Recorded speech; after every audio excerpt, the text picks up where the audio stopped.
Good evening. Today is Monday, August 26, 2019. This is a regular meeting of the Board of Education. If we could please start with the Pledge of Allegiance. I pledge allegiance to the flag of the United States of America and to the republic for which it stands, one nation, under God, indivisible, with liberty and justice for all. Good evening and welcome. We have just adjourned from executive session. We are going to move on with our public meeting now. And we do have a couple of presentations today. Did we want to start with our presentations, or did we start with the presentations? Because then the board may want to comment also within their comments about the project. I think we start with the construction project presentations. Okay. These gentlemen get up very early. I understand. Bright and early, they'll be here in the morning, so let's do that. Welcome. Go. So let's begin with Russ Davidson from KG&D Architects. They are here with CalG Construction representatives to give us an update on the capital project. So it's good to see you all. It's been a busy summer. I'm here with Joe Riley, who's handling construction administration in our office, and he is more familiar with the day-to-day operations on site. And he can give you some updates, but basically, high school field and the high school project are going as expected. So as you may remember, that the security vestibule, there wasn't an expectation that that would be finished by school opening because of the timing that it was bid and the long lead on the glass. So a lot of the structural work is done. The glass is on order. It'll be completed as per the original design.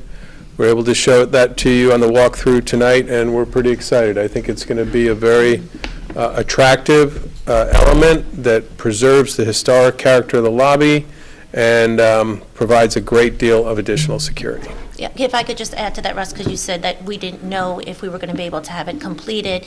We actually weren't sure we were even going to be doing that part of the project. I think when we first talked about the project, we weren't talking about a security vestibule in the high school, middle school. There was talk about it amongst the board and from community members, and Russ was able to work it into our project. And I think it is really such a significant and important part of this project. We did do the walkthrough earlier. It looks great, but more than it looking great, it provides such a good and well-needed security and safety element to our project. So I think that, I really think the community is going to be pleasantly surprised by it, because it isn't really something we talked about early on in the project, and I really think it's hard now when if you saw it today, what it looks like, but what the end result of the security functions of this capital project, I really think are so significant, and I want to thank you for being able to bring that to us. Sure. Well, it was infrastructure work, and you reprioritized that, so it was a board choice. And so it's about a month out for the glass. It'll be perfectly safe in the interim, and work will continue on some of the behind-the-scenes work. But while we're talking about work proceeding during school, I just want to assure you that we're all very conscious of separating construction from students. So even though there'll be work going at Cottle, it'll be on the other side of non-combustible partitions. There are rules for dust, there are rules for noise, there are rules for separate ventilation systems. So the students will have a reasonably quiet, healthy atmosphere while construction work is ongoing on the other side of the wall. It is construction work. There are imperfections, so that's one of the reasons that that you hired CalG, and Dan is here, and Joe is here to make sure that all those regulations are adhered to. That also includes no verbal or personal contact between construction workers and students. Separate entrances and exits have been set aside. There will be some after-hours work. There will be some probably electrical and fire alarm work that will require to be done in the existing school building. and that'll be worked out with the administration. So the middle school, high school field has been replaced. It's got a little bit of settling to do before it is sort of all good. That is natural. It is a monofilament field with a crumb rubber infill. We think it looks excellent, and it is, we did a GMAX test, which tests the resilience, so it has been proven that it is actually performing as specified and is ready for use, and it's been in use. The Cottle project, I had a great start this summer. I think the steel went up in what?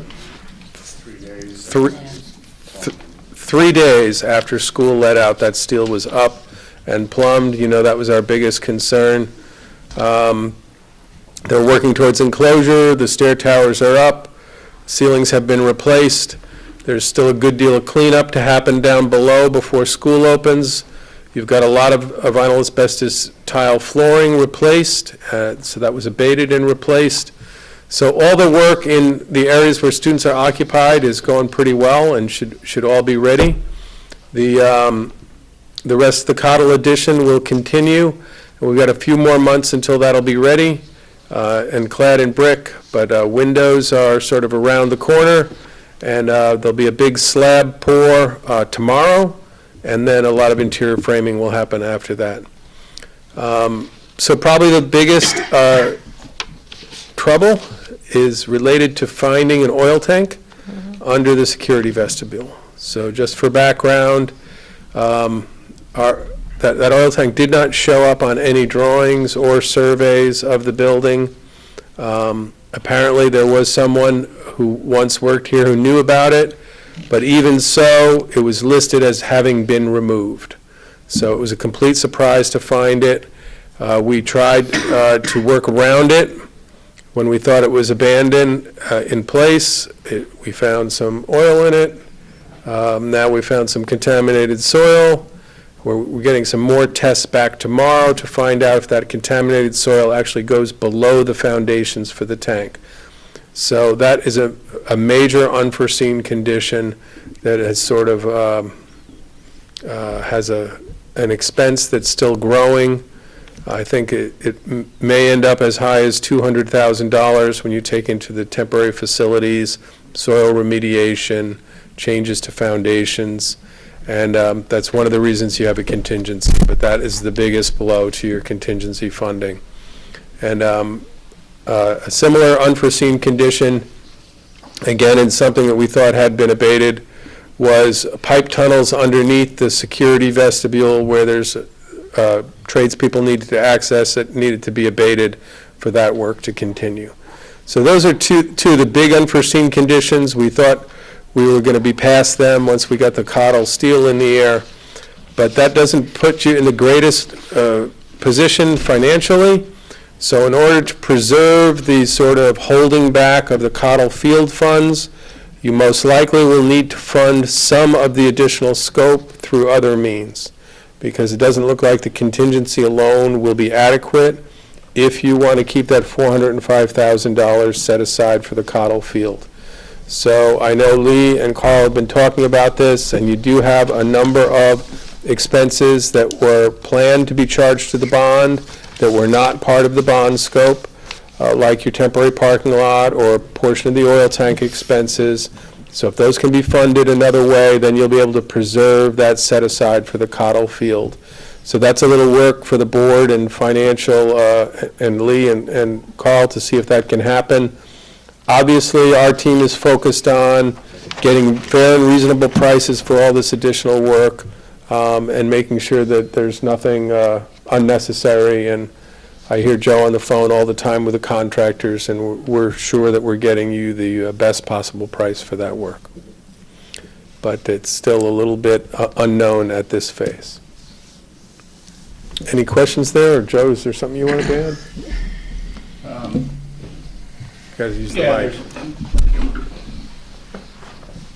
The one thing that Russ didn't get to is the oil tank has kept us from starting construction on the new security entrance at Cottle.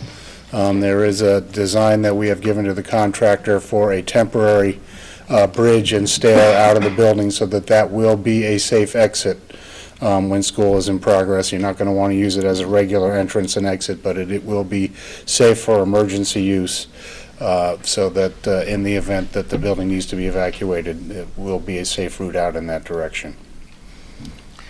Joe, can you speak a little bit more just about what to expect on the first day of school, which is September 5th? We put out a communication, as you know, to our Right. community, and I think parents appreciated that, and that was from me.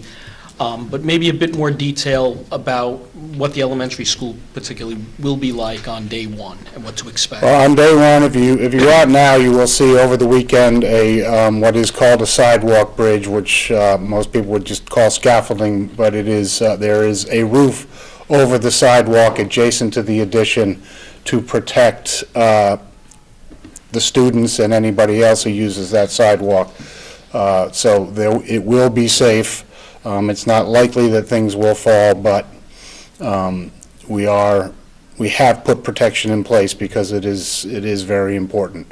In addition to there being a temporary entrance at the security entrance location at the end of the building closest to the high school where we have a new stair tower, there will be an exit through that piece of construction that will have finished doors in place with panic hardware on them, but then they will move through the stair tower and out the doors of the stair tower onto a sidewalk that will bring them out to the sidewalk along Siwanoy. And there will also be an exit, an emergency exit available out the back into the construction area if that is necessary, although that one is less likely to be needed because it is adjacent to what has been the main entrance to the school and will continue to be until the new main entrance is opened when that security entrance is completed. The classrooms on the first floor are complete, are almost complete. There are some ceiling tiles that need to go into place. New light fixtures are in place where they were scheduled. New flooring is in place in classrooms throughout the building where we removed almost the last of the vinyl asbestos tile. Some of the teachers are back in the building today starting to set up classrooms. There are still some classrooms to be cleaned. The corridors need a real cleaning. They will remain thoroughfares through this week for the construction. By the end of the week, they will be cleaned up. But when the staff and the students start school a week from Thursday, the part of the building that they are inhabiting, which is the whole first floor, should be clean and ready for them with little interruption from the construction. There are a few tasks in which we will have to go up into the ceilings underneath the addition. Those will happen after hours, and there are plans to clean those rooms following every day where we work in them after hours. So the intention is that it will not disrupt those classrooms. Students will leave at the end of one day and come back the next day, and things will be as they were, but there will be some new construction above the ceiling that has taken place. And that stuff is some plumbing penetrations for the toilet rooms upstairs, because those have to be precisely drilled and they can't be laid out until the walls are laid out. And there are a few places that wire penetrations will also happen for the same reason. But those are relatively minor, and each of those operations is easily achievable in a single shift with time for cleanup. So school should be active and clean and safe when students and staff return. Joe, one other follow-up question. The Cottle Field, the play field.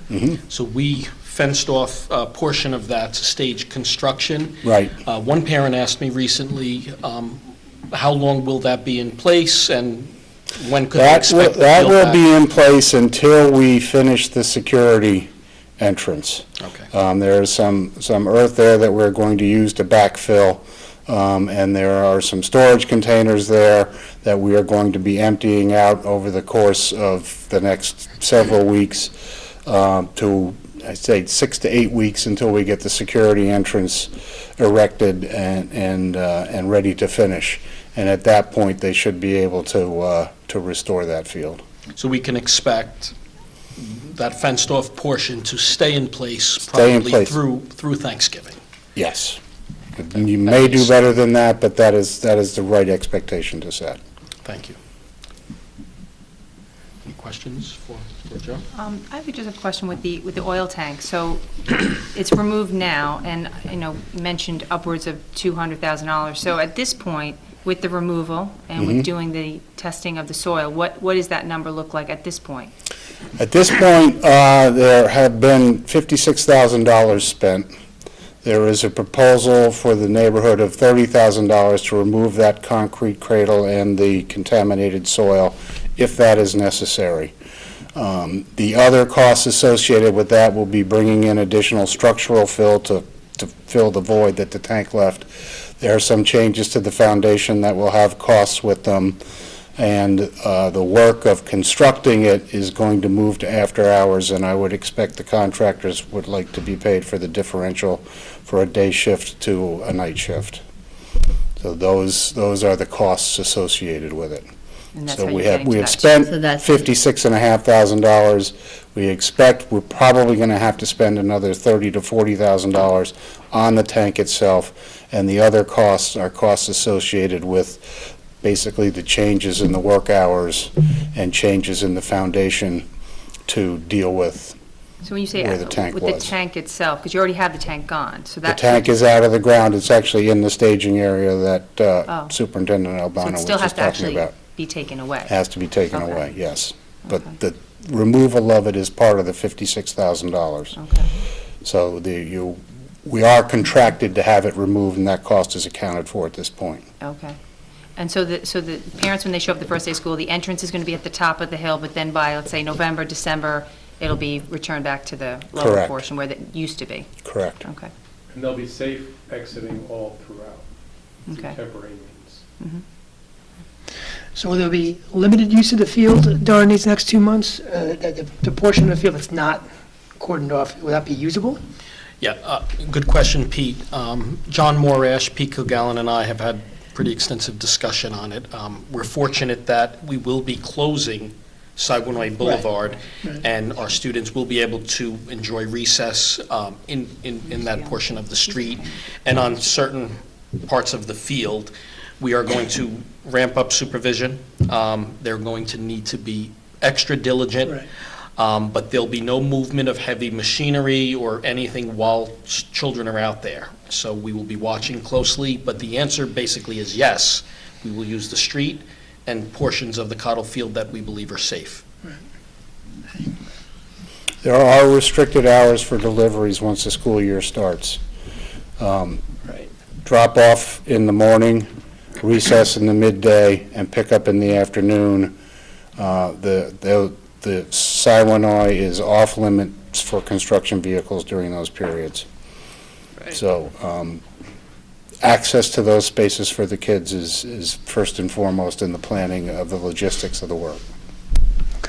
I just have one other question about the Cottle Field. So once that, let's say all of that material is now removed, so we're back to just the parking lot and the field, what will that look like for the remainder of the school year? Will that area be sort of returned to a, safe, flat sort of grass area? It or- will be flat, it will be raked, it will be dirt.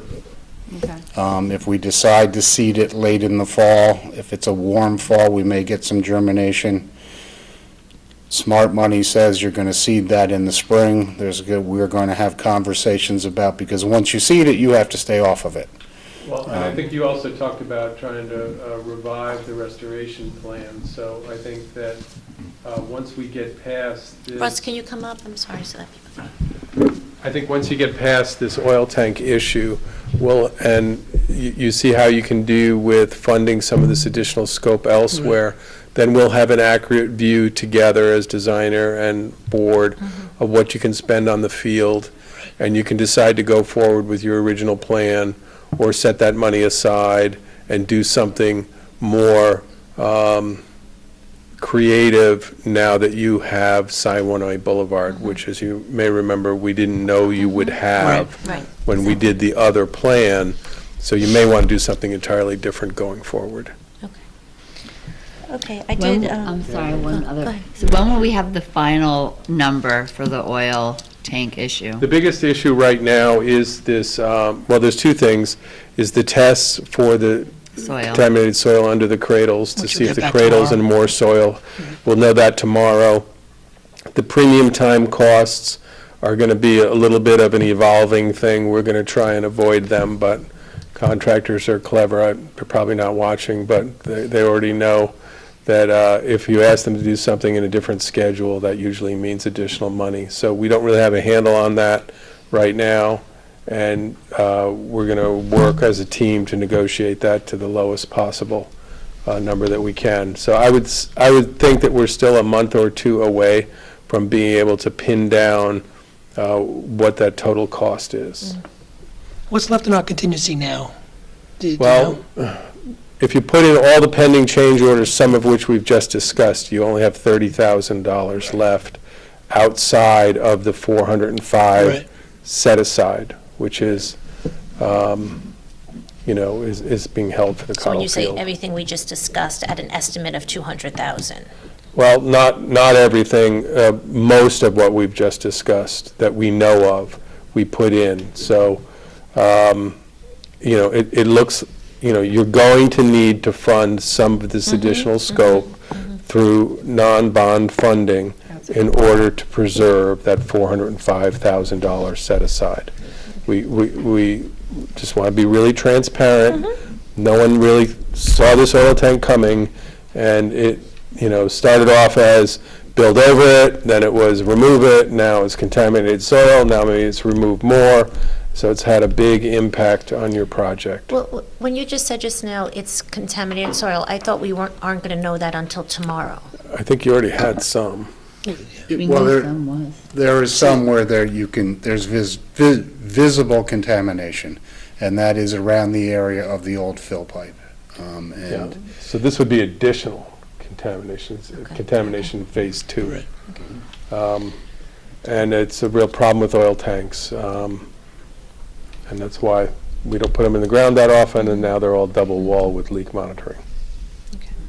Hey, Russ, just switching gears back to the new turf field up at the high school, middle school, can you just, for those who are watching, just give a little more detail about how long you expect the settling to take for that, for the Well, it's about pellets? 3 or 4 months, and it's going to take some grooming, but it's a monofilament field. So kind of like anything new, it's different than some earlier fields that were single filament that had big, wide, green, artificial grass. They looked a lot greener back then. These are monofilaments, so it's like literally individual blades of grass sewn into the backing.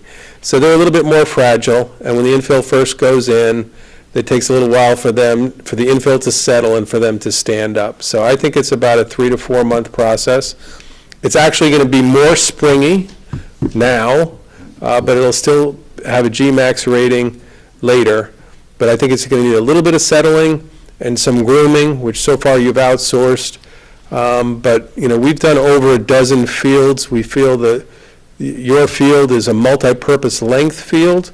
So some fields have longer blades of grass, so they stand out more green. Those tend to be fields designed solely for football.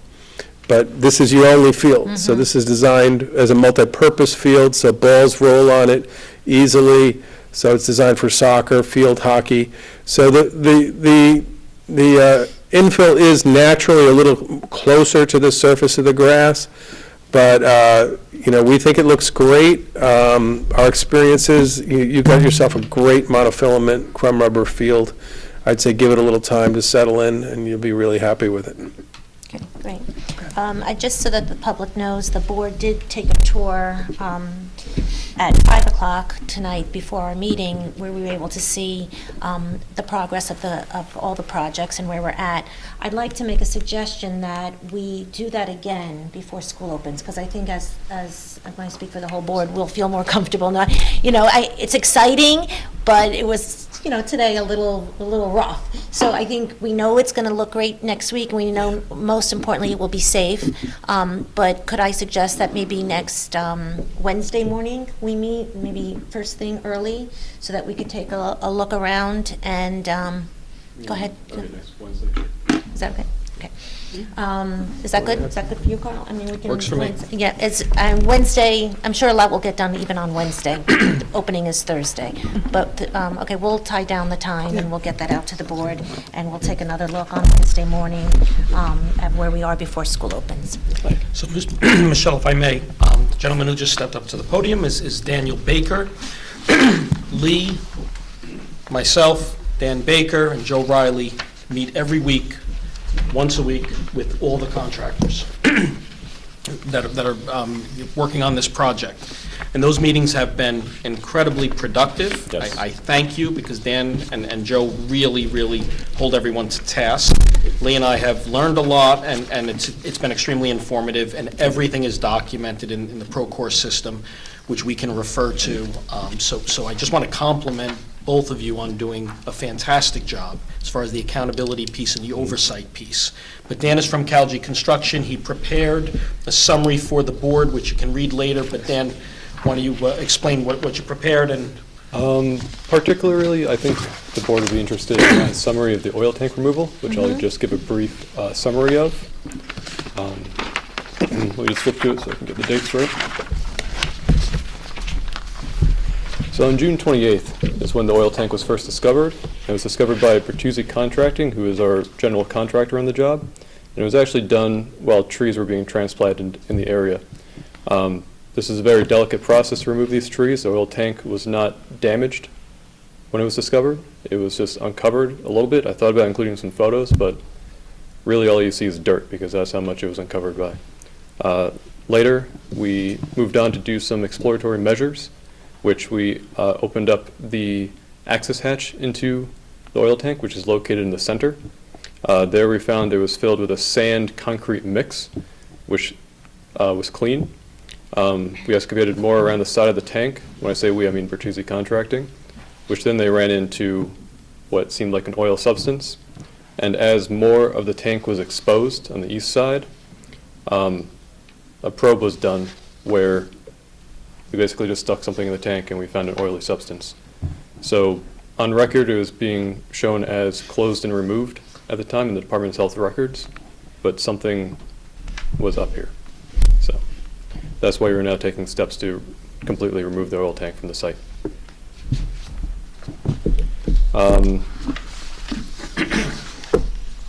Just to jump back onto the order of teachers coming into the building, I've been working with the contractors every single day, trying to sequence the work so that at Cottle, we gave back the building in 3 sections. We gave back the southwest portion of the building all the way back in early August.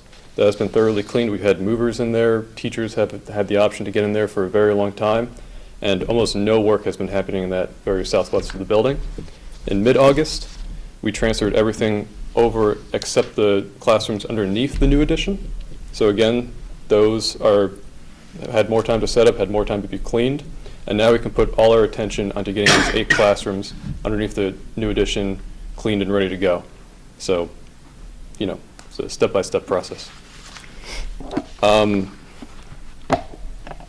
new issue that I have to bring up as well, I'm going to be doing my best to coordinate with trades every day, taking into account communicating with teachers and the public. I also need to be coordinating with Con Ed. They have one tiny portion of work to do outside the front of the building. As some of you may know, Con Ed is kind of hard to pin down at some points. They show up on site unannounced and they just start doing work. I'm asking my electrician every single day, who's my point of contact with Con Ed, when these guys will be here. But it's difficult sometimes getting a response out of this agency. It's, your response goes in and it's seen by a dozen people, none of them who respond to you. So, but I'll be pressuring for that.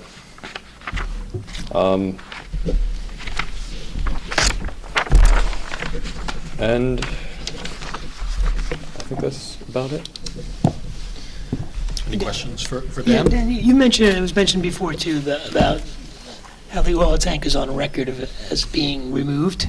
What record is that? The Westchester Department of Health. Okay. Westchester Department of Health, and who signs off on that record? Like, It who would puts their be name on that? The inspector at the time for the Department of Health, whoever that was back in 1991, which I would have to go back and look at the report to see if someone actually, their name Is is there actually no on way it. to hold somebody accountable for this? Unfortunately, really, Not after that period. yeah, not after period. That's such a long time ago. And Well, for some of us, the 90s, wasn't it? So there's no way of going back and holding somebody accountable or not really, no. offsetting the costs that we're now incurring because of their, what appears to be not truthful recording of what happened. Yeah, I honestly don't know the answer to that. That might be a better question for legal counsel, but my recollection is from 2019 to 91, you're not going to find out anything actionable from an inspector or a contractor, but as Dan said, it does seem like something was up, and it's pretty rare in our experience to ever see a tank closed and then to find it in the ground. Closed dash removed Right. is what it says. And on then the you report. find it in the ground. So the record, the county record says it was removed. Yep. Well, it says it was closed dash removed. So what does that mean? That in means that implication? the issue of that tank is closed. Okay, the issue's closed And that it because it was was removed. removed. That the Right. tank was actually removed. Yeah, but when, I do think that it's something we should bring up. Have we, Lee? Because, we basically planned construction on a site that we didn't expect to be anything there. Right. So now that it's there, and it's not supposed to be there, Yeah, I think it is something Seems we like- probably, from legal counsel, should look into a little more and just see, I mean, See if we have there may not be any Yeah, I mean, recourse, but we should look. as you It's like might if you knew understand, there it's was beyond our rock there. scope to do this kind of investigation. Yeah, Right. it does sound like it's beyond your scope. and Right. Legally, we should It's look into it. highly unusual. We rely on county health department for tank records and septic records all the time. And I can say in my 30-plus year career, this is the first time I've found something that looks like it's not correct. Yeah, no, I mean, Something, Colin, we can yeah. mention I to think legal We're counsel. going to have to look into Yeah, that. we have a very good summary from CalG and KG&D. Right, We'll forward it to the attorneys. I think I just make the analogy, if you knew that you were building on rock, you were constructing on rock, you would know that there would be additional costs to remove that, to excavate for that. We were building in a place where It we wasn't didn't budgeted for. expect it, right.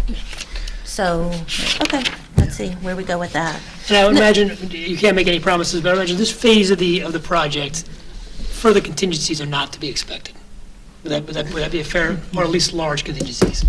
I Would would that be a like fair to see the statement? structure up on the security vestibule, but, yeah, should be no more tanks. Well,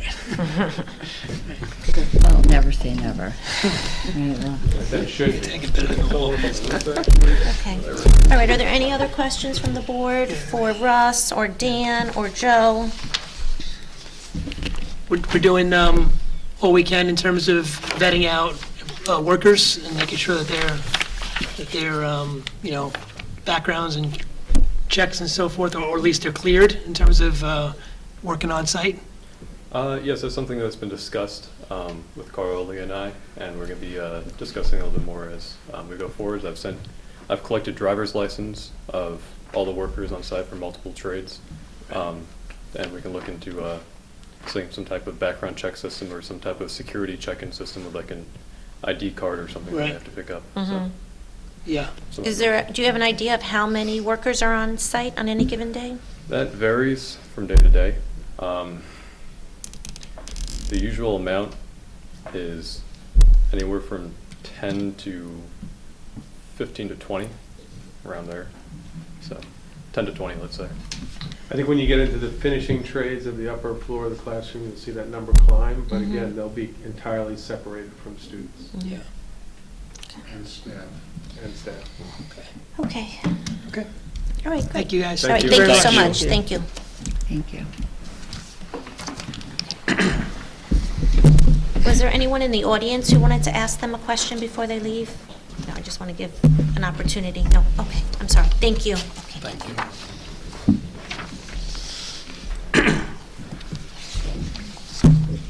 Okay. Okay, were there any other comments from the board? Anything other than the project? Oh, I mean, I just wanted to say, so for kids, students, staff, enjoy the last weeks, of summer. Can't believe it's here. And also, if you haven't started yet, or if you're not done, yes, finish your summer work, because I know that's coming up soon. And just enjoy the time with your family. Thank you. Laura, anything? No? We're good? All good. Okay, Joyce? Okay. All right, Carl? Okay, I just want to thank the board for giving us so much time this summer. They've spent a lot of time. They had a retreat session. They've had multiple meetings because dealing with the capital project has required that, and I do appreciate all of your time, especially coming in today early and doing that tour is very much appreciated.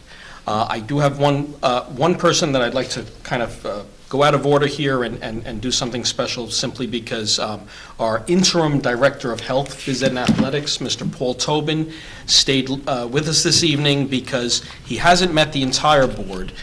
We did expedite the process. We received a resignation, and it was over the summer, and there was very little time, and with August 19th approaching, and which is the start of the fall season, we moved very quickly. I thank Laura Banky for serving on a committee, and all. We had a PTA rep, we had our coaches represented, we had our phys ed teachers represented, and our administrative team represented. But everyone unanimously was impressed by Mr. Paul Tobin, who is a veteran administrator. He's been a teacher, principal at the elementary level, at the high school level, an extensive background in sports, him personally as an athlete, but also coaching and building sports programs in his previous district. So we are very fortunate to have him here. And I'd love to have him say a few brief words. The season has kicked off, and he's been out there every day, and then I'd love to have him come and shake your hands. Thank you. It's been very busy. I've hit the ground running. I want to thank all of you and the staff and student athletes for the warm welcome. I can't imagine coming in with the transition and just, starting every sport, every coach, meeting the kids, been out on the field. Of course, dressed a little differently during the day. We have our nightwear. I'm also dad. I have a girl who's in 10th grade and my daughter in Millbrook. I'm on a school board, my 7th year, so like you all, I know what you go through each and every day. And it's been a joy to be here. Just in 7 or 8 days, I've realized that, kids really, really care. The coaches, the staff, and just in a transition, I want to thank everyone and say, to the families that I've been working with so far, very gracious and very kind. So thank you. I look forward to working with everyone, and it's going to be a great year, so go Tigers. Great to meet all of you. I did want to say, because I did hear from students and parents who, your first meeting with them, and who were very excited, to have you. So you obviously made an impact on them already. Oh, thank you. So I just wanted to let you know. Yeah, I've been, like Carl said, an administrator for 24 years. I've coached on all different levels, softball, girls softball, wrestling, football. I've been in Edgemont. I own a prep and all around the county. Grew up in New Rochelle. So I'm a Westchester guy, and it's great to come back home. I currently live in Dutchess, but I was driving for 11 years down to Hastings-on-Hudson at Greenberg Graham, so the commute gives me time to think things through, and I enjoy that as well. But like I said, everybody's been great, very helpful. I memorized all my keys at this point and all my passwords, and I've gotten that done. So whatever I can do, please let Mr. Albano know, and I'll be there for the kids for this year. Thank you all. Thank you. Good luck to you, and thank you for coming tonight. Thank you. It really It's a says a pleasure lot to about meet you. I know you. Thank you all. Therese. Thank you for the opportunity. You're welcome. Thank you. Welcome. Good luck to you. Thank you. Thanks, Paul.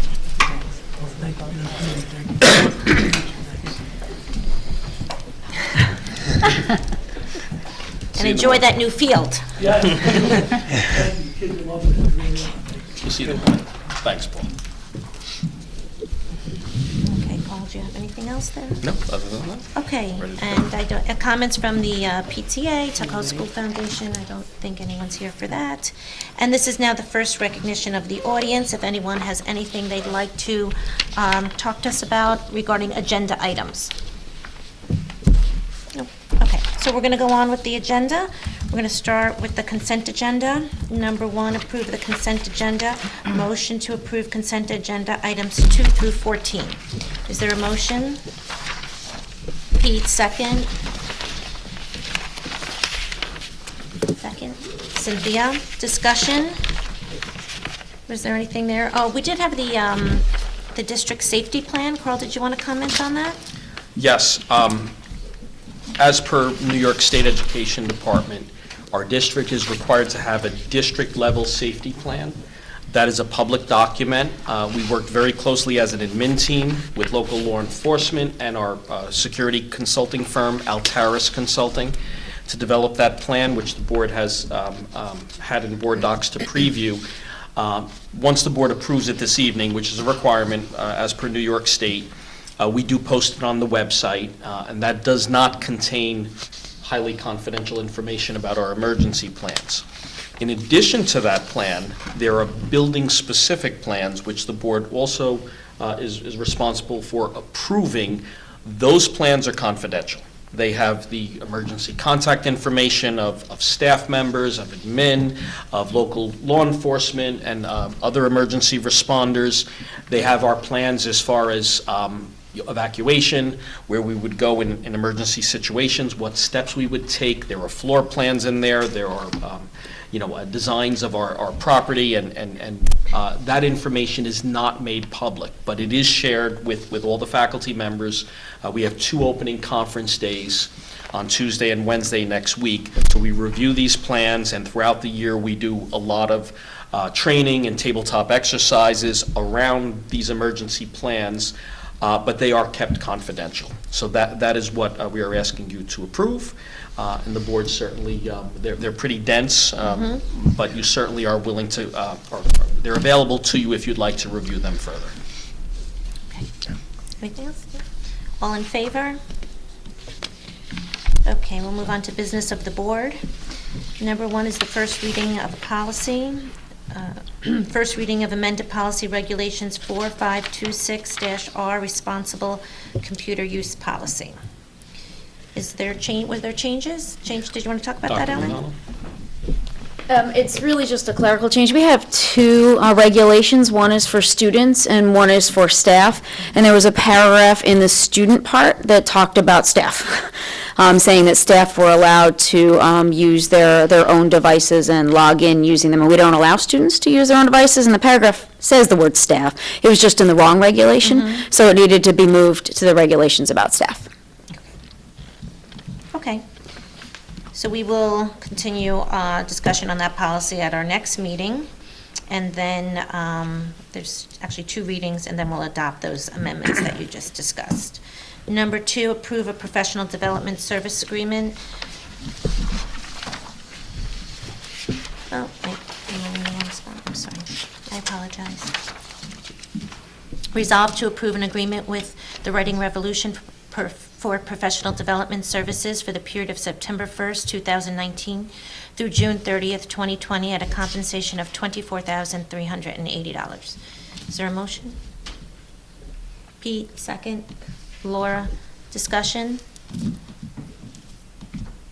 Ellen, you want to talk about that at all? I can. Yes. We continue our partnership with the Writing Revolution. That contract covers multiple things. One is to train all of our new teachers. We have a significant chunk of them this year, and that costs us about $1,000 a person to train them in the full 3-day course that we committed to 3 years ago when we started this program. It also covers the relationship for our curriculum liaisons to go there and be trained with them to get the feedback all the time. They also take our students' writings, and what we've asked for in a change this year is they typically would give us feedback on our student writing at a global level. These are the general trends, and we've been finding as our teachers are getting better at doing this instruction themselves, that's not very helpful feedback as opposed to, hey, here are specific children that are having this problem. Here are specific children that could have growth in this area. So they have actually come up with a new model of how to give us feedback based on our request, that we will actually be getting feedback at the individual student level when they review it, so that we can actually then create some groups and target some specific writing needs. So we're excited about that change in our feedback process. I just have a quick question on that. So where do Sure. they go for that, Ellen? Is that, you said when they go, do they come here or? Well, they- you mean when the teachers go for their 3-day, they do go off-site, right? So some of them, it depends, they have them in multiple locations. Usually they're going down to New York City. And they're not 3 days in a row, because it's during school. Who does So the Writing Revolution? Who's the? It's, the company is called The Writing Oh, Revolution. okay. Yes, that's the name of the company. Okay. Yep. Okay, thank you. All in favor?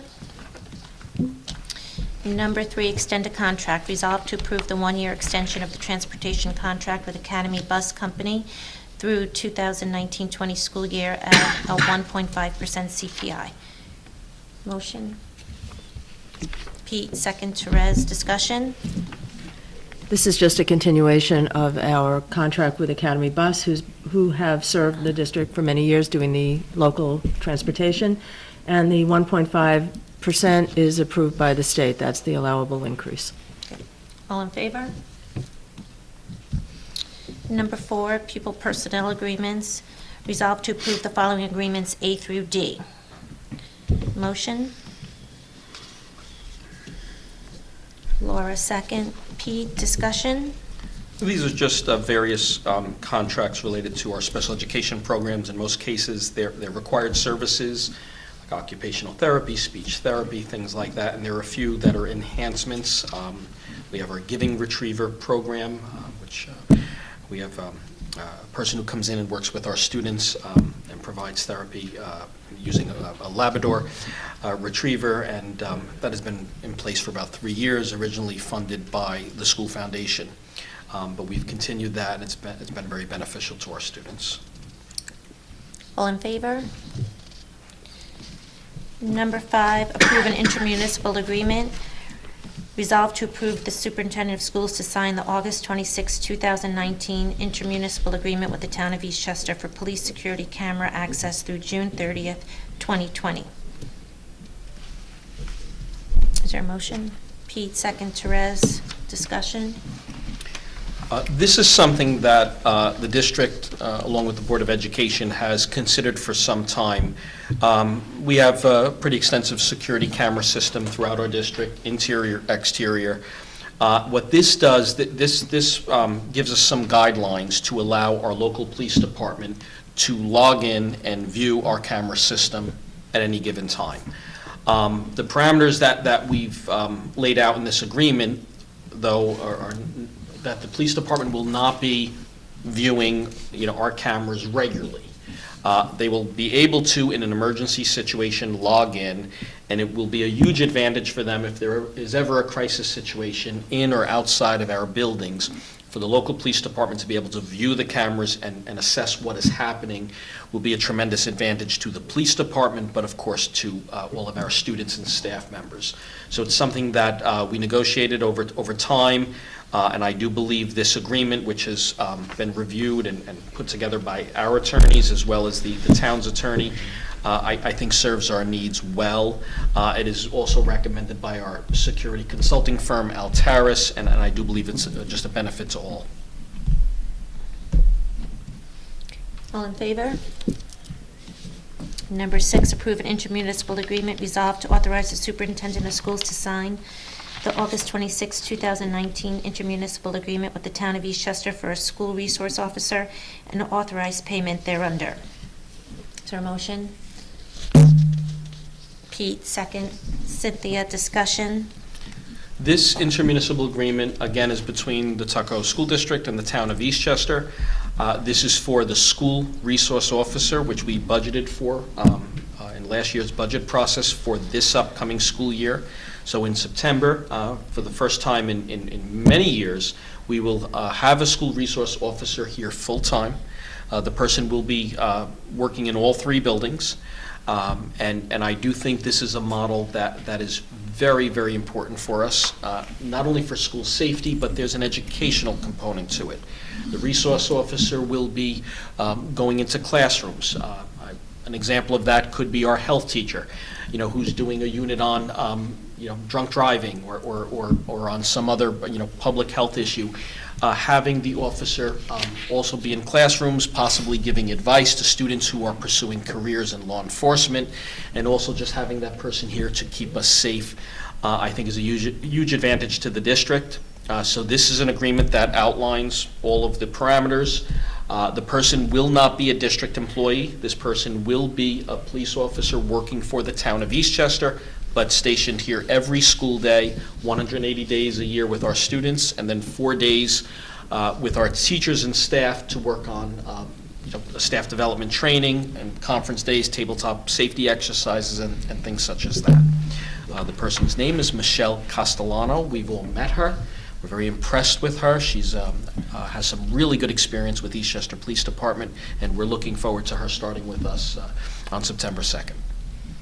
Okay, I just wanted to add also that Pete and I serve on the district-wide safety committee that Carl put together last year, and this topic was discussed at all of our meetings and was highly supported by both police chiefs and police departments. While Eastchester Police services our school, we do have an ongoing, very strong relationship with the Tuckahoe Police Department, and both departments strongly supported it, also did Altaris. So it was really strongly, had the support of that committee. And I also strongly, I'm very pleased that we're able to put this forward. We did have discussions about it during our budget hearings and our budget discussions, and with the support of our community, our budget was supported, and this was part of that. So very happy to move forward on this. I have a question. Sure. So the SRO is Eastchester is employed. So they're employed by all their sort of supervision, and the pay is all from Eastchester. Now, as far as when they're in the building, the sort of how their day goes, or how they're introduced to the children, or how does that look as a parent? I'm just thinking, how do the children meet Michelle, and how does she get intertwined in the school day, and who oversees that? Because obviously, Eastchester is going to manage in some areas, but I would imagine in the course of the day, how does that look like? Do you know, Paul? Great. Just to give you a little bit of detail, and I think because it's new, many years ago, I believe the district did have an SRO model in place, but it hasn't been in place for a very long time. Mm-hmm. So actually, she has gone through extensive SRO training, mm-hmm. So we're looking forward to working with her and developing the model mm-hmm. further. But for now, the introductions will take place on opening day or the opening days over the course of the first couple of days. Laura, there are grade level meetings. Okay. Michelle will be introduced. Prior to that, during conference days, September 3rd and September 4th, she'll be introduced to our entire faculty. Right. And we do have some safety training scheduled for those days, and she'll work with our staff. What type of safety, what type of professional development will she be doing with the staff? What type of safety training? So right now, she'll be training alongside, not necessarily training our staff. Uh-huh. That is really the function of our security consultant, Altaris. Along with our building administrators. Now we've been working with Altaris for nearly 2 years. Right. Over time, I do foresee her also leading some PD or some training, but initially, no. Initially, she'll be part of that training. She'll sit on the building safety teams, mm-hmm. on the district safety committee as well, with Peter and Michelle and myself and the local law enforcement. So with the students, Laura, to go back to that, she will definitely be greeting our students every morning. That is something where it's good practice for an SRO to really get to know the students. And is she in full, I'm sorry to interrupt. In full uniform? Yeah. She is in full uniform. There will be a police car at our school at all times. During school days, and then slowly we will start to integrate her and invite her into different classes where it makes sense. I use the example of a health class, but for example, teaching stranger danger to our elementary students, that could be another unit of study, and I could almost envision this happening at every grade level. So over time, and we don't have all those details worked out right now, but they will be, and the people responsible will be the building administrators, as far as integrating her into the curriculum, the instruction, and their programs. Okay, great, thank you. And the way it was explained to the board was that actually the town also has this agreement with the Eastchester School District at Yes. SRO, but actually there are 3 officers, one for Tuckahoe, one for Eastchester, and a third officer who was trained so that if there ever has to be coverage and, anyone has to, take off or if something should happen. So that was good also to know that we will always have a trained officer, that there's backup for that. So that's good to know, a trained officer for SRO. All in favor? Number 7, appoint a school district physician. Resolved to approve an agreement with Dr. Rosemary Caligaris for school district physician services at a fee of $15,000 for the 2019-20 school year. Is there a motion? Therese, second. Pete, discussion? I would just say Dr. Caligaris has been with us, I believe, 4 years now. She does an outstanding job. We use her for consultation on a regular basis, and I'm very happy to recommend her once again to the board. I think she serves our district really well. All in favor? Okay, we'll move on to personnel. Resolve to accept personnel action items A through J as outlined below. Is there a motion? P, second. Therese, discussion? I have a question, actually, Okay. about G, the appointing mentors. So I guess I don't understand the process and how, like, who do they mentor? How many teachers per mentor? What are the qualifications? What do they have to do? Is there an application process? Sure.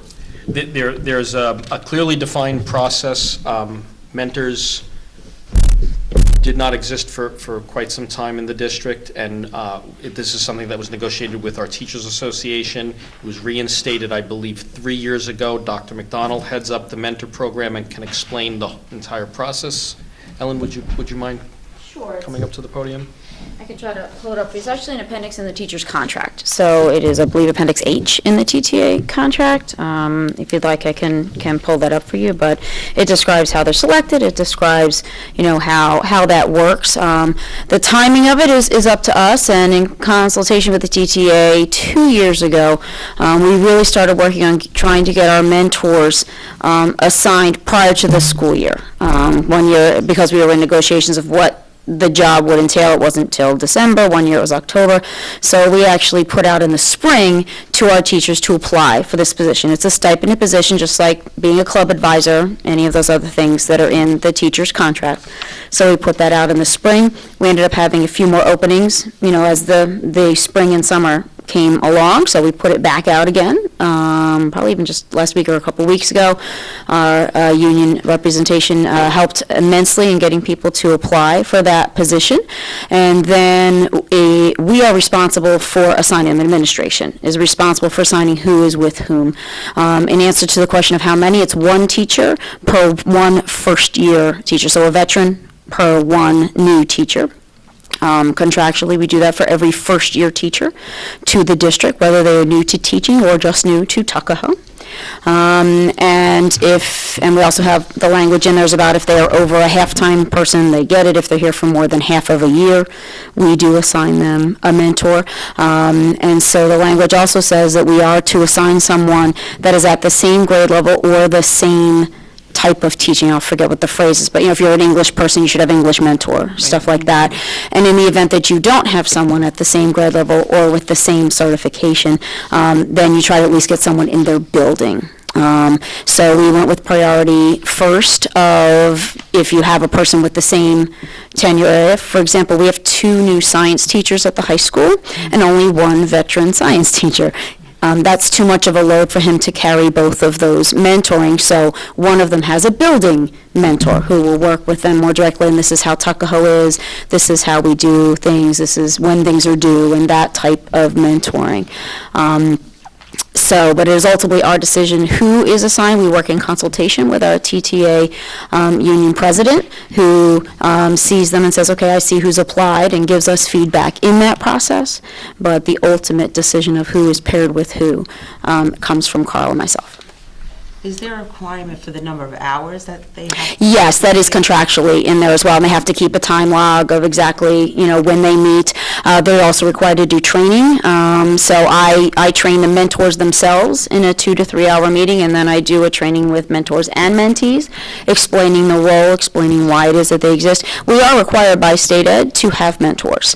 All first-year teachers, wherever they work, that district must supply them with a mentoring process. We define it, though. It's not defined by there are things we have to fulfill, but it is designed internally what that training looks like, and that is my responsibility.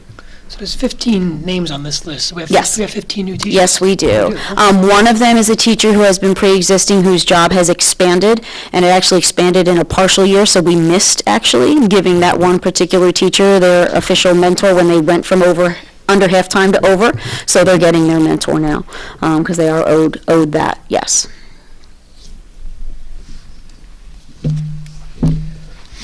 Okay. Thanks, Al. You're welcome. Okay, all in favor? I'm sorry, any further discussion on, any questions more? No? All in favor?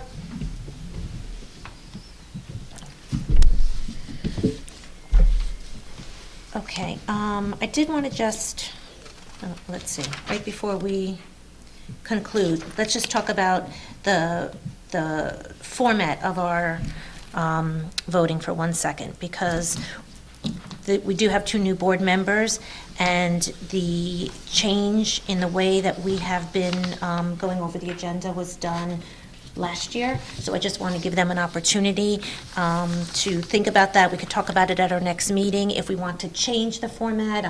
I do think because we have had a lot of new hires and appointments, we're going over the personal agenda, kind of like as if it's not so significant when really it is so important. So I'm not sure if maybe we want to change that so that there is more discussion, or maybe we could find a different way to block vote some of them, but not maybe block vote the entire personnel agenda. And maybe, Lauren, if you could look at maybe how some other districts do it also. I do know that a lot of districts just do it in one block vote. I did look into that last year, but I do want to give the 2 new board members an opportunity to think about it and see what they're comfortable doing, and we could have more discussion on that at our next meeting. Okay? Let's see, we are now at the second opportunity to address the board. Is there anybody who wants to address the board? No. Okay. I did want to just make one more mention to the board that we will meet again. We don't have a September workshop, correct? Because our next meeting.